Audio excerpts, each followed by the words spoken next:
Hello दोस्तों, नमस्कार। मैं विष्णु कुमार आप सभी का अपने YouTube चैनल के इस वीडियो पर हार्दिक स्वागत करता हूं। दोस्तों, आज के इस वीडियो के माध्यम से मैं आप लोगों को बताऊंगा मापन और मापन की विशेषताएं।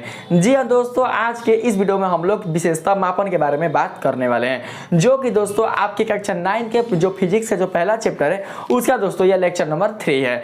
दोस्तों, इसमें मैं आप लोग को ये बताऊंगा कि मापन की परिभाषा क्या होती है, मापन का अर्थ क्या होता है, मापन का मतलब क्या होता है, अर्थ मतलब एक ही चीज होता है, ठीक है। और साथ ही मापन के जो प्रकार होते हैं वो कितने होते हैं और कौन कौन से होते हैं और इनका परिभाषा क्या है, इन सब के बारे में दोस्तों इस वीडियो के माध्यम से मैं आप लोग को परिचित कराऊंगा। तो आइए सबसे पहले हम लोग क्या करते हैं कि अपने मापन को जान लेते हैं, जो कि दोस्तों आप लोग को जानना बहुत ही आवश्यक है मापन को, क्योंकि दोस्तों आप अपने दैनिक जीवन के हर एक क्षेत्र में मापन का जो गुण है, जो इसका उपयोग है, उसे दोस्तों आप लोग देख सकते हैं। अगर हमारे जीवन से मापन को अगर हटा दिया जाए तो दोस्तों हम कोई भी अपनी जो दैनिक क्रिया है या दैनिक क्रिया से संबंधित कुल जितनी सारी वस्तुएं होती हैं उनका दोस्तों कोई भी हम सही और यथार्थ रूप में उनका जो शुद्ध मान का जो माप होता है वो हम ज्ञात नहीं कर सकते। इसका शुद्ध रूप से माप ज्ञात करने के लिए दोस्तों जो सहायक होता है वो मापन ही होता है। तो आखिर ये मापन होता क्या है, इसे जानना आप लोग के लिए बहुत ही आवश्यक है। तो दोस्तों सबसे पहले हम लोग क्या करते हैं, परिभाषा के माध्यम से इसको समझते हैं। देखिए, इसमें बताया जा रहा है मापन के परिभाषा में किसी भौतिक राशि की तुलना। अब देखिए, जब यहाँ पर बात आ रही है भौतिक राशि, तो कहीं ना कहीं दोस्तों जो भौतिक राशि है उसे आप माप या तौल सकते हैं। देखिए, यहाँ पर आप लोग समझ के रखिएगा कि मापन का मतलब जिस राशि को आप माप या तौल सके। तो आप सभी जानते हैं दोस्तों कि जिस राशि को भी हम माप या तौल सकते हैं तो वह राशि भौतिक राशि कहलाती है। तो जब इस परिभाषा में आपका भौतिक राशि आया हुआ है तो आप समझ सकते हैं कि हम यदि कोई भी भौतिक राशि को लें तो वो राशि प्रत्यक्ष या अप्रत्यक्ष रूप से माप या तौली जा सकती है, क्योंकि माप या तौल से ही क्या होता है, मापन का संबंध होता है।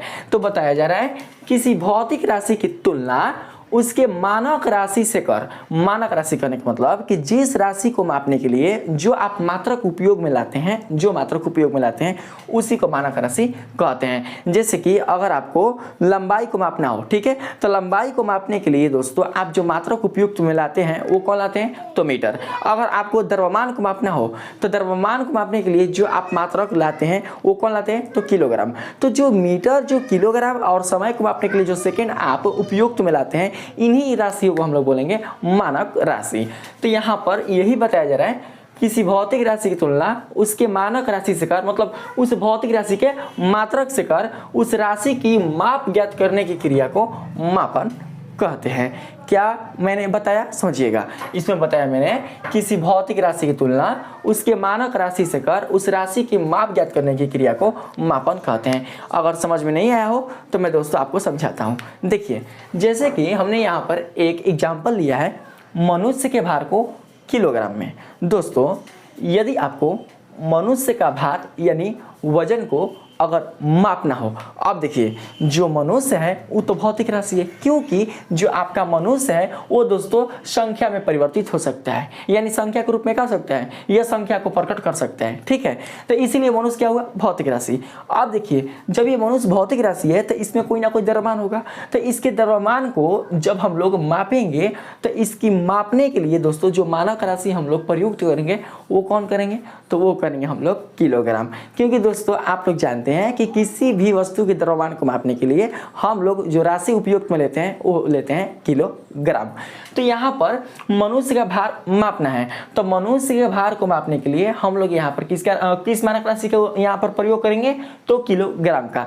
तो दोस्तों इस मानक राशि किलोग्राम की सहायता से जब हम इस मनुष्य के भार को मापते हैं तो दोस्तों जो आपका मानक राशि है, जो मानक राशि है किलोग्राम, उसकी सहायता से दोस्तों जो मनुष्य का भार निकल कर आता है, जैसे कि मनुष्य का भार अगर आप मापें तो हो सकता है कि इसका भार निकल जाए 40 किलोग्राम या निकल जाए 30 किलोग्राम या निकल जाए 55 किलोग्राम। तो दोस्तों आपने जो ये मान निकाला ना किलोग्राम की सहायता से, यानी इस ये जो मनुष्य भौतिक राशि देख रहे हैं, इस राशि का जो मानक राशि किलोग्राम देख रहे हैं, इसकी सहायता से जो आपने माप ज्ञात किया ना, इसी माप ज्ञात करने की क्रिया को हम लोग बोलते हैं मापन। मापन कहने का मतलब है कि दोस्तों किसी भौतिक राशि का जो परिमाण होता है उसको संख्या में परिवर्तित करना। देख सकते हैं कि जैसे कि आप है तो आपका कोई ना कोई क्या होगा, परिमाण होगा। जैसे कि मेरे हाथ में मार्कर हैं इतने सारे, तो इसमें क्या होगा, इनका परिमाण होगा, तो आप इनको मापोगे। तो अगर हम मापना करेंगे मतलब इसको हम लोग गणना करेंगे तो 1 2 3 4, यानी हमने इसको दोस्तों क्या लिया, गिन लिया। तो गिन कर हमें पता चला कि हमारे पास टोटल जो मार्करों की संख्या वो कितना है, वो 4 है। तो दोस्तों आपने देखा कि हमने ये कैसे पता किया कि हमारे हाथ में टोटल मार्करों की संख्या 4 है। तो दोस्तों हमने माप कर मतलब कि गिन कर, ये भी आपके माप में ही आ जाएगा। तो देख सकते हैं कि किसी भौतिक राशि क्या कर रहा है दोस्तों, यह सुनिश्चित संख्या को प्रकट कर रहा है। कौन, तो माप। ठीक है, अगर समझ में नहीं आया है तो आप एक एग्जाम्पल और यहाँ से लेकर समझ सकते हैं। देखिए कपड़े की लंबाई को मीटर में, तो कपड़ा हो जाएगा भौतिक राशि, क्योंकि मैंने आप लोग बताया था ना कि कपड़ा क्या हो सकता है, संख्या के रूप में परिवर्तित हो सकता है, यानी संख्या को प्रकट कर सकते हैं। और जो भी राशि अपने आप को संख्या के रूप में प्रकट करे उस राशि को ही बोलते हैं भौतिक राशि। तो यहाँ पर जो आपका भौतिक राशि कपड़ा है, इस कपड़े की लंबाई को मापने के लिए जो हम मानक राशि उपयुक्त में लाएंगे वो कौन लाएंगे, तो वो मीटर लाएंगे। क्योंकि कपड़े की जो लंबाई है वो तो हम लोग ना एम्पियर में माप सकते हैं, ना लीटर में माप सकते हैं, और ना ही किलोग्राम में माप सकते हैं। इसके लिए पहले से ही एक मानक राशि उपयुक्त करके चुन लिया गया है, जो इसको मापने के लिए क्या होगा, प्रयोग में लाया जाएगा। तो कपड़े की लंबाई को प्रयोग में लाने के लिए, मापने के लिए जो हम लोग मानक राशि लेंगे वो कौन लेंगे, तो मीटर। तो इस मीटर से जब हम कपड़े की लंबाई की तुलना करके जो माप ज्ञात करते हैं वही क्रिया आपके मापन के रूप में जानी जाती है। अब देखिए मान के चलते हैं कोई कपड़ा का कोई मतलब आपके सामने हम कोई लंबा कपड़ा दे दिए और उसको मापना है, तो हम ये नहीं जानते कि उस कपड़े की जो माप है वो कितनी है। लेकिन जब हम इस कपड़े की लंबाई को उसके मानक राशि यानी मानक राशि कौन, तो मीटर से जब हम तुलना करेंगे तो हो सकता है कि उस कपड़े की जो माप है हो सकता है मिल जाए कितना, 5 मीटर, मिल जाए कितना, हो सकता है आपका 2.5 मीटर, हो सकता है 7 मीटर। तो दोस्तों जो आप ये संख्या देख रहे हैं ना, इसी को हम लोग क्या बोलते हैं, इसी को हम लोग बोलते हैं उस राशि का परिमाण। और इस राशि का जो परिमाण आया है 5 मीटर, 2.5 मीटर, ये माप ज्ञात करने के फलस्वरूप आया है, जो कि आपके मापन के रूप में जानती है। अगर आप कपड़े का मापन नहीं करते हैं तो जो कपड़े का परिमाण है वो ना 5 मीटर निकल, मतलब कि कपड़े का जो परिमाण है वो बिल्कुल भी निकल कर नहीं आता। मेरी बातों को समझिएगा। यहाँ पर आप ये समझ सकते हैं कि मापन का जो शाब्दिक अर्थ होता है वो होता है किसी भौतिक राशि का जो परिमाण है उसको संख्या के रूप में प्रकट करना।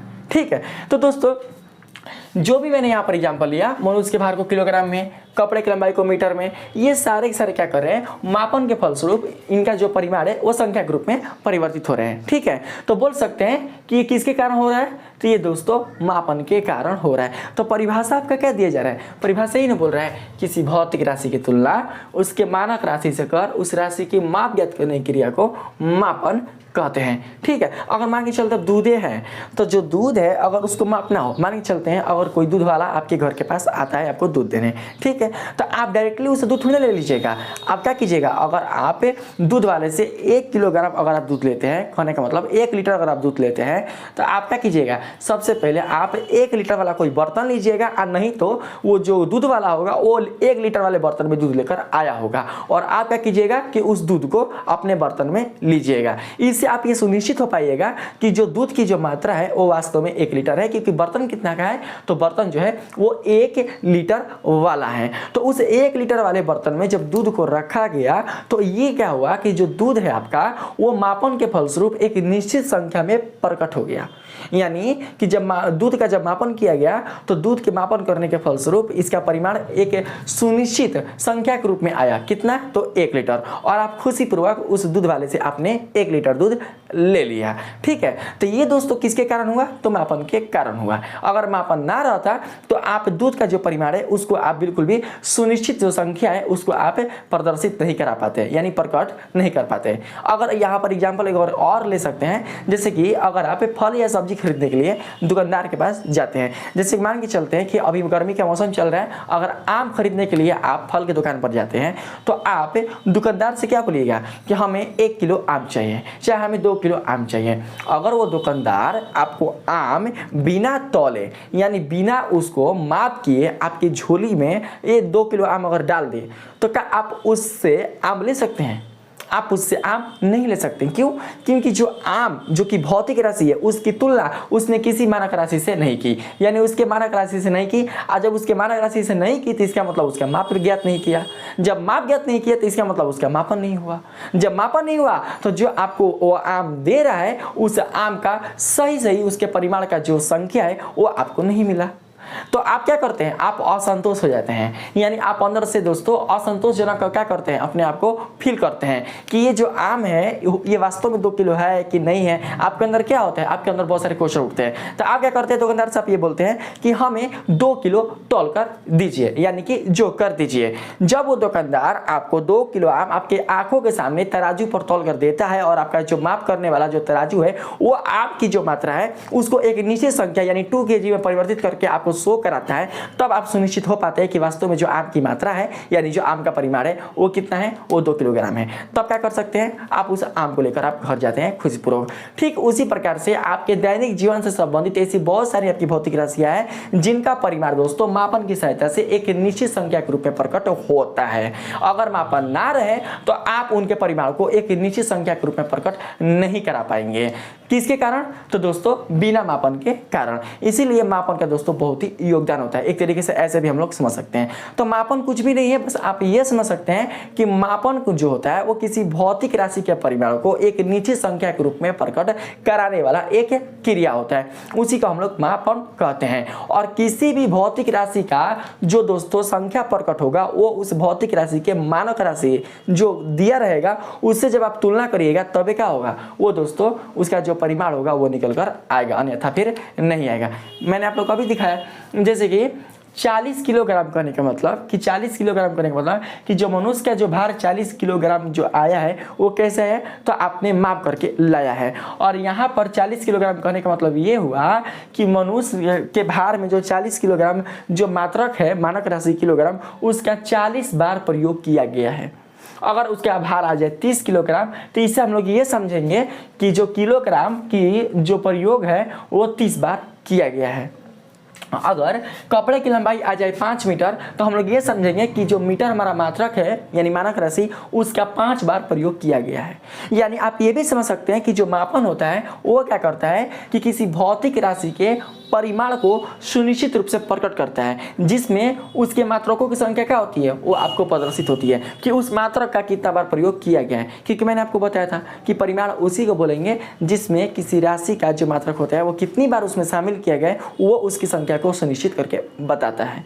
ठीक है, तो मुझे उम्मीद है कि आप लोग बिल्कुल भी मापन की परिभाषा में गड़बड़ नहीं कर सकते। अब बताइए, अब बल को मापना है, मान के चलते हैं किसी वस्तु के बल को मापना होगा, तो किसी वस्तु के बल को मापना देखो ध्यान दीजिए मेरी बातों को, किसी वस्तु के बल को मापना, तो बल क्या है? भौतिक राशि। हमें मापना है तो मापन करने के लिए क्या करेंगे कि इस बल के लिए जो मानक राशि पहले से चुनकर हमारे वैज्ञानिकों ने रखा है उसका हम लोग प्रयोग करेंगे।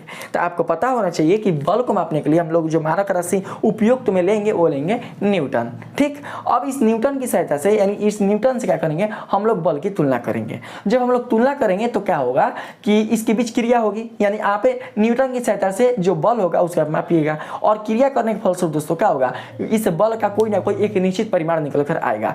तो जो आप निश्चित परिमाण निकाल कर ला रहे हैं जिस क्रिया की सहायता से, वही क्रिया आपका मापन कहलाएगा और कुछ भी नहीं है। मेरी बात को समझ रहे ना? अगर इसका मान है 5 न्यूटन तो हम लोग ये समझेंगे कि हमारा जो 5 न्यूटन है वो मापन के कारण प्राप्त हुआ है, यानी मापन के कारण ही हमें बल का एक सुनिश्चित परिमाण प्राप्त हुआ है 5 न्यूटन। ठीक है, अगर यहाँ पर विद्युत शक्ति को वाट में, तो दोस्तों देख सकते हैं कि जो वाट है वो क्या है? मानक राशि। और इस मानक राशि की सहायता से विद्युत शक्ति यानी जो भौतिक राशि है उसको अगर आप मापोगे तो माप करने के फलस्वरूप जो क्रिया होगी वही आपका मापन कहलाएगी। उसी प्रकार से आपका चावल का बोरी हो गया, आपके गेहूं की बोरी होगी, या फिर दोस्तों आप देख सकते हैं बहुत सारे क्या जैसे कि जमीन हो गया, अगर जमीन को मापना हो तो उस जमीन को मापने के लिए क्या करेंगे? हम लोग मानक राशि को उपयोग करेंगे और उस मानक राशि की सहायता से हम जमीन की एक सुनिश्चित क्या कर सकते हैं? लंबाई को प्राप्त कर सकते हैं, जो कि दोस्तों आपको सार्थक रूप से यथार्थपूर्वक क्या कर सकता है? उस जमीन की लंबाई का जो सही जो परिमाण होगा वो आपको देगा। कौन? तो मापन, बिना मापन के बिल्कुल भी सुनिश्चित रूप से आपका संभव नहीं हो सकता है, ये गड़बड़ हो सकता है। तो अगर प्राचीन काल की बात करें तो प्राचीन काल में दोस्तों कोई भी आपकी भौतिक राशि को मापने के लिए कोई सुनिश्चित रूप से मानक राशि नहीं थे, जिससे कि भौतिक राशि को मापने के लिए बहुत दोस्तों प्रॉब्लम हुआ करता था।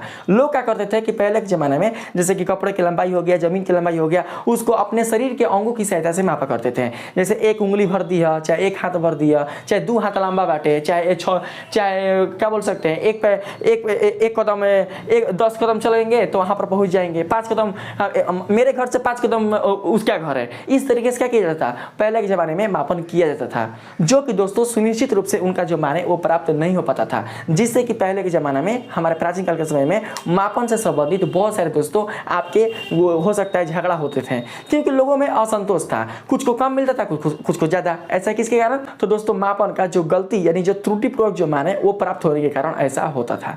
और लेकिन आज के इस वर्तमान समय में हमारे जो वैज्ञानिकों ने जो दोस्तों मापन की क्रिया के लिए जो मानक राशि प्रयुक्त किया है और जो बहुत सारे नए नए जो आविष्कार कर चुके हैं, उसकी सहायता से दोस्तों आपके मापन में कोई गड़बड़ी नहीं हो सकती है, जिससे कि आप लोग बिल्कुल खुशीपूर्वक संतोषजनक हो पाते हैं, किसी चीज में कोई दिक्कत नहीं रहती है। ठीक है, तो दोस्तों आप लोग, मुझे उम्मीद है कि मापन को समझ गए होंगे कि मापन वास्तव में होती क्या है। इस वीडियो में विशेषता मैं आप लोग को मापन के बारे में ही बता रहा हूँ कि आखिर वास्तव में मापन होती क्या है। ठीक है, अगर बात करें मापन के अर्थ का, तो मैंने आप लोगों को बताया जस्ट अभी कि किसी भौतिक राशि के परिमाण को एक निश्चित संख्या में प्रकट करना क्या कहलाता है, मापन। यानी मापन की सहायता से ही हम किसी भौतिक राशि के परिमाण को एक निश्चित संख्या में प्रकट कर पाते हैं। ठीक, जो कि मैंने आप लोग को अभी बता चुका। आगे देखिए, मापन की शर्तें। अगर कोई आपसे पूछे कि मापन की कितनी शर्तें होंगी, तो दोस्तों आप लोग बताना कि मापन की 2 शर्तें होती हैं। पहला वो शर्तें होगा जो प्रयोग में आपका मानक राशि प्रयुक्त होगा। जैसे कि मान के चलते हैं कि आपको अगर किसी वस्तु के भार को मापना हो, तो किसी वस्तु के भार को मापने के लिए सबसे पहले आपको ये सुनिश्चित करना पड़ेगा कि भार के लिए कौन मानक राशि प्रयुक्त होगा। अब मानक राशि तो बहुत सारे हैं, आपके मीटर हो जाएगा, आपका किलोग्राम हो जाएगा, आपका सेकेंड हो जाएगा, आपके जूल हो जाएगा, आपका मीटर प्रति सेकेंड हो जाएगा, मतलब बहुत सारे क्या हो जाएंगे, आपके मानक राशि आपके हो जाएंगे। ठीक है, लेकिन हमको यहाँ पर ये देखना है कि हम जो किसी वस्तु का जो भार है उसको हम लोग किस मानक राशि की सहायता से मापेंगे। तो जो उसके लिए पहले से मानक राशि प्रयुक्त होगा, पहले से तैयार होगा, उसी को क्या करेंगे हम लोग, उसके भार को मापने के लिए प्रयुक्त करेंगे। तो कौन, तो किलोग्राम, यानी क्या बोलते हैं इंटरनेशनल तौर पर। ठीक है, जो कि सभी जगह का हो, उस राशि का जो मान है वो जो राशि हो वो मान्य हो।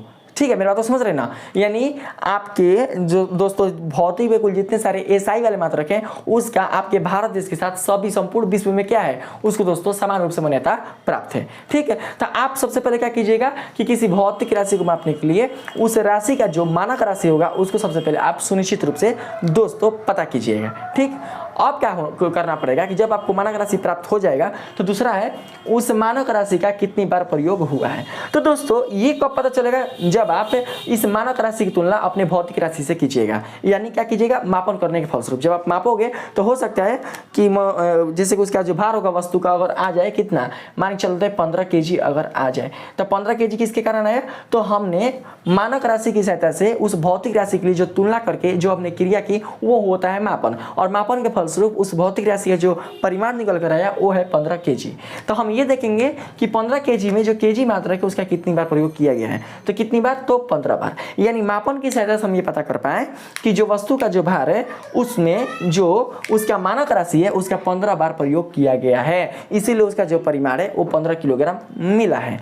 तो 2 नंबर में बताया जा रहा है उस मानक राशि का कितनी बार प्रयोग हुआ है। तो अब क्या कर सकते हैं, आप मापन का सही ढंग से उसका दोस्तों आप स्वरूप को दर्शा सकते हैं। ठीक है, अगर बात करें मापन की विशेषताएं का, तो मैंने आप लोगों को बताया अभी कि हम जो मापन है वो हमारे दैनिक जीवन के हर एक क्षेत्र से जुड़ा हुआ है। ठीक है, बिना मापन की सहायता से हम कोई भी काम नहीं कर सकते। जैसे कि अगर आपको कपड़ा सिलवाना हो तो उसके लिए भी आपको मापन कर सकते हैं। अगर मान के चलते घर की जो महिलाएं होती हैं उनको अगर खाना बनाना हो तो उनको भी मापन की आवश्यकता होती है।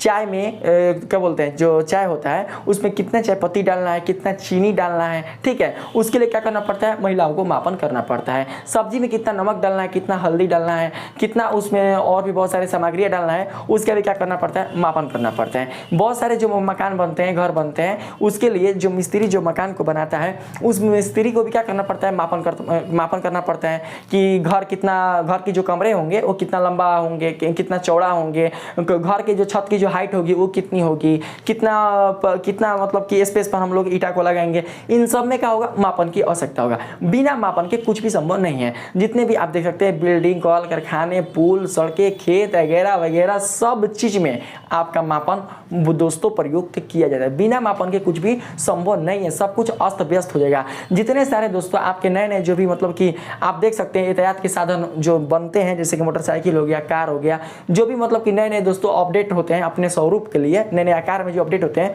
इन सब का जो स्वरूप है वो माप करके दिए जाता है। नए नए जो घर के डिजाइन निकलते हैं, कपड़ों के डिजाइन निकलते हैं, इन सब के जो डिजाइन है वो मापन की सहायता से ही प्राप्त होती है। बिना मापन के कुछ भी संभव नहीं है। आजकल के फैशन में भी देख सकते हैं कि बहुत सारे जो लोग हैं या बहुत सारे जो आजकल के युवाओं सब है वो देख सकते हैं कि इधर से फरवा लेंगे, उधर से फिर यहाँ से कटवा लेंगे, जींसों में इन्होंने सब फरवा लेगा। तो ये सब कहाँ से, ये मापन की सहायता से ही संभव हो पाता है। हाँ, अगर मान के चलते हैं अगर मापन ना रहे तो एक वो मान के चलते हैं कि एक पैर का क्या होगा, जींसवा छोटा हो जाएगा और एक पैर का जो जींसवा होगा वो बड़ा हो जाएगा। तो मापन करके क्या करता है दर्जी, दोनों पैर का जो जींसवा है वो समान रूप से काटता है। ठीक है, तो ये सब मापन के कारण संभव होता है, मापन के कारण कुछ भी संभव नहीं होता है। ठीक है, तो जो मेन विशेषता था वो मैंने आप लोगों को अभी इस वीडियो के माध्यम से ही बता दिया।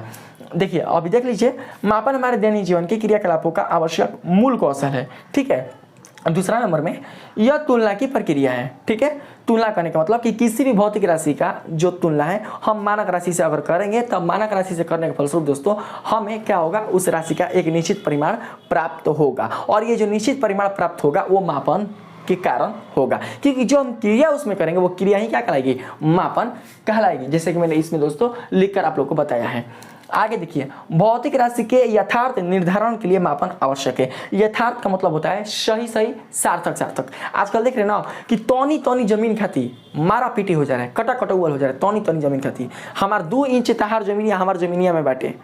ठीक है, 2 इंच खाती हमारा 2 इंच हमारा जो छत है वो आपके तरफ निकला हुआ है। ठीक है, उसके लिए या 2 इंच आपका जो खेत है वो मेरे खेत में है, या आपका खेत का जो हिस्सा है आपका जो पानी है वो मेरे खेत में आ रहा है। इस सब के लेकर इतना छोटा छोटा चीज के लेकर क्या हो रहा है, मारपीट हो रहा है। क्या समझे? तो आजकल क्या किया जा रहा है, मापन की सहायता से ये सुनिश्चित कर लिया जाता है कि आपका कितना है, मेरा कितना है, आप उतना तक सीमित रखिए अपनी चीज को और हम अपना उतना तक सीमित रखेंगे, जिससे कि कोई लड़ाई झगड़ा नहीं।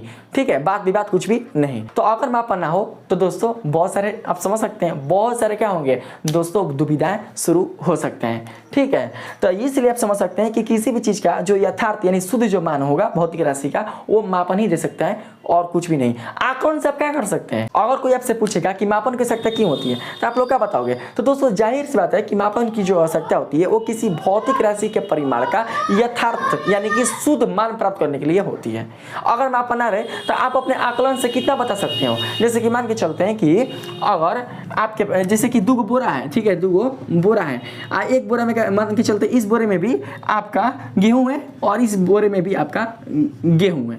ठीक है, अब बताया जाए कि इस बोरे को उठाइए और इस बोरे को उठाइए तो आप वजन के अनुसार ये तो बता सकते हैं कि हाँ बोरा भारी है और ये बोरा हल्का है। कैसे हो सकता है? इसमें जो गेहूं की मात्रा होगी इस बोरे में गेहूं की मात्रा से इसमें ज़्यादा होगा और इसमें गेहूं की मात्रा कम होगा। तो आप जब उठाओगे तो ये हल्का लगेगा तो बोलोगे कि इसका वजन कम है, और ये भारी लगेगा तो इसका वजन ज़्यादा है। लेकिन दोस्तों क्या आप ये बता सकते हैं कि ये जो बोरी है वो इस बोरी से कितना भारी है और ये जो बोरी है वो इस बोरी से कितनी हल्की है?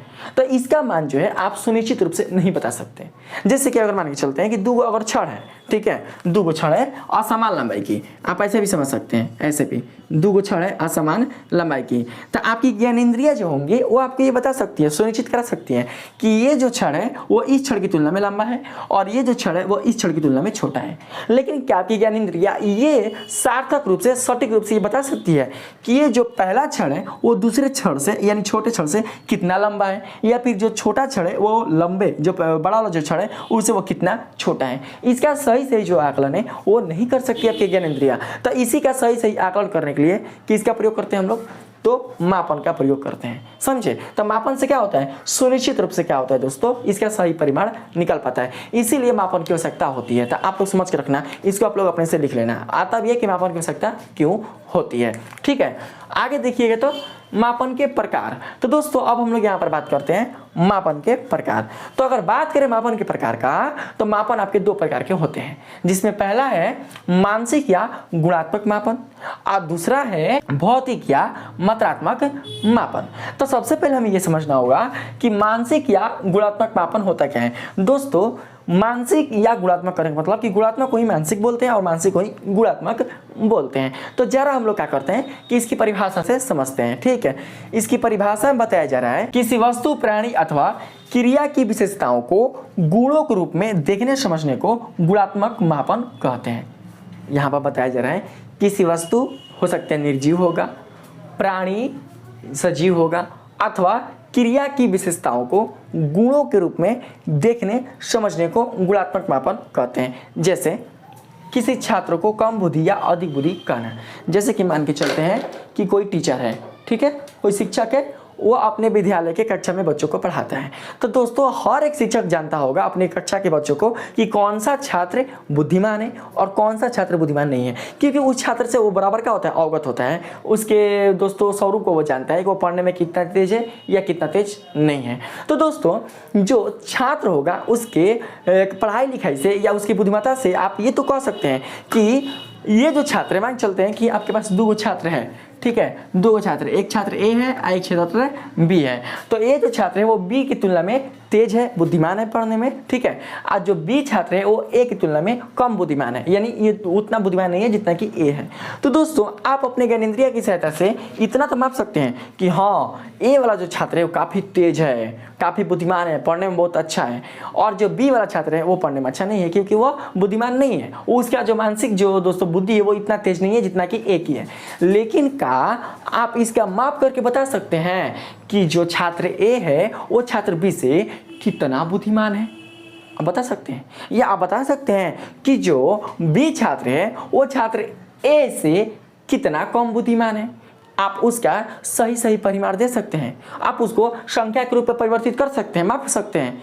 नहीं, इसका जवाब होगा नहीं। आप केवल आकलित कर सकते हैं, उसका आकलन कर सकते हैं कि जो ए होगा उससे क्या होगा, बी से क्या होगा, वो ज़्यादा तेज होगा। अब देखिए जैसे कि मान चलते हैं कि कोई लड़की वाला 5 घर गया, मतलब लड़का वाला 5 घर गया, 5 घर गया लड़की देखने के लिए, ठीक है।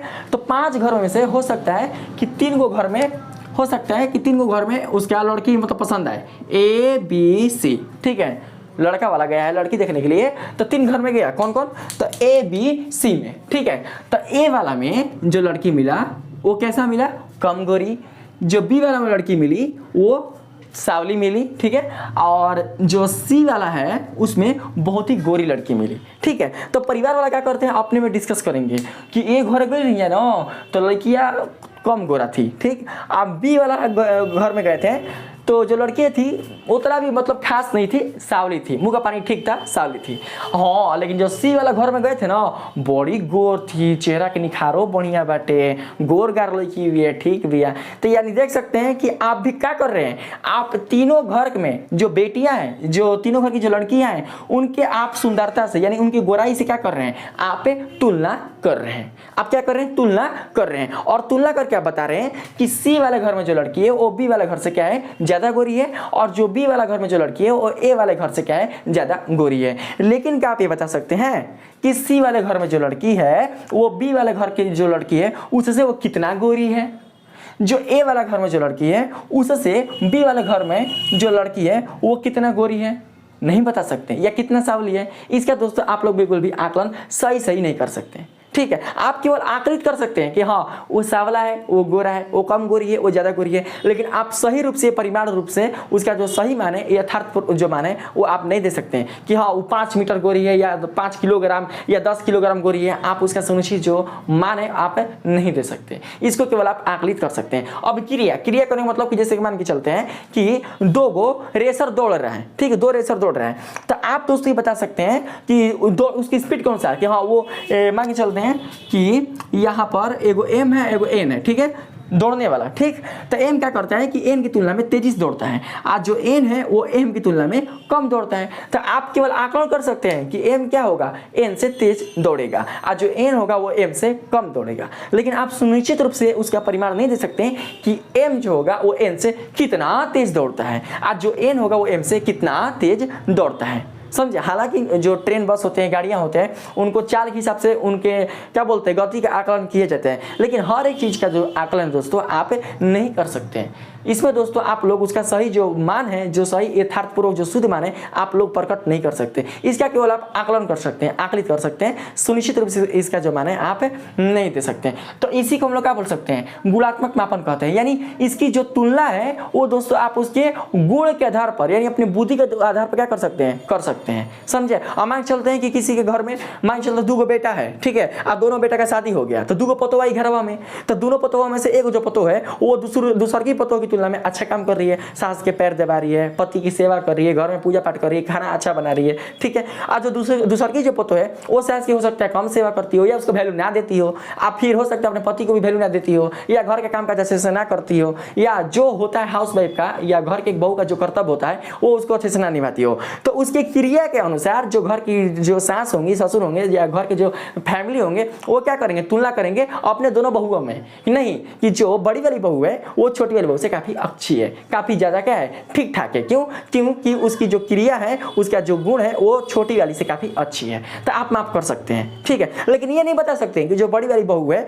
वो छोटी वाली बहू से कितना ज्यादा क्या है, वो गुण रूप से भरी हुई है। आप उसका सही जो है परिमाण है आप नहीं दे सकते। इतना ढेर एग्जाम्पल हुआ, मैंने आप लोगों को समझाया, जिससे कि दोस्तों आप लोगों को माइंड में उतर चुका होगा। तो एक चीज आपका खत्म हो गया, कौन? तो गुणात्मक मापन। अब देखिए मात्रात्मक मापन। तो दोस्तों ये जो मात्रात्मक जो मापन है, इसमें दोस्तों आपका आएगा मात्रा। मात्रा यानी दोस्तों भार, ठीक। इसमें बताया जा रहा है किसी वस्तु, प्राणी अथवा क्रिया की विशेषताओं को मात्रा के रूप में मापने को मात्रात्मक मापन कहते हैं। जैसे सब्जी या फलों को किलोग्राम में मापना। तो दोस्तों इसमें किसी चीज का आकलन नहीं किया जाता। ये क्या करेगा कि आपको सुनिश्चित मान देगा। जैसे कि अगर आपको तेल लेने जाना है, तो अगर आप तेल भरवाओगे तो क्या करते हैं, आप तेल टंकी पर देखते हैं कितना भरता है, 2 लीटर भरता है, हाँ 2 लीटर हो गई, तो हाँ बस आप टंकी को बंद कर लीजिएगा।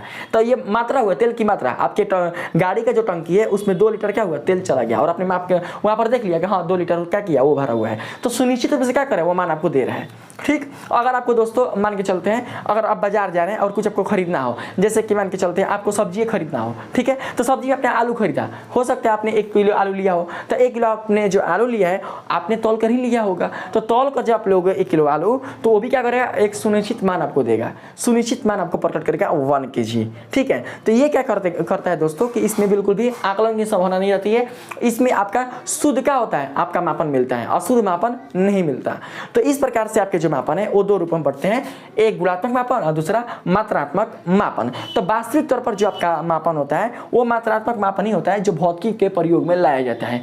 इसीलिए मात्रात्मक मापन को भौतिक मापन के रूप में जाना जाता है। तो दोस्तों आज के जो ये वीडियो था वो आपकी विशेषता मापन से ही संबंधित था। मेरे बुद्धि के अनुसार मुझसे जितना बन पड़ा मैंने आप लोगों को मापन को बिल्कुल अच्छी तरीके से समझाने का प्रयास किया है, जिससे कि आप लोग बिल्कुल भी मापन में कोई भी डिफिकल्ट ना कर सके। तो दोस्तों आपका ये जो लेक्चर नंबर 3 वाला जो वीडियो है, इसमें हम लोग केवल मापन के बारे में ही विशेषता जाने हैं। अब इसका जो अगला वाला लेक्चर 4 वाला जो वीडियो आएगा उसमें दोस्तों मैं आप लोग बताऊंगा मात्रक और मात्रक के प्रकार के बारे में। तो अगर आपको ये वीडियो अच्छा लगा, इस वीडियो के माध्यम से दोस्तों आप लोग ने मापन से संबंधित बहुत सारे गुणों और इसकी विशेषताओं और इससे संबंधित दोस्तों तथ्यों के बारे में जाना है, तो प्लीज आप मेरे इस वीडियो को लाइक कीजिएगा, सब्सक्राइब कीजिएगा और पसंद आए तो अपने दोस्तों में भी शेयर कीजिएगा। मिलते हैं फिर से एक नए वीडियो के साथ, तब तक के लिए धन्यवाद।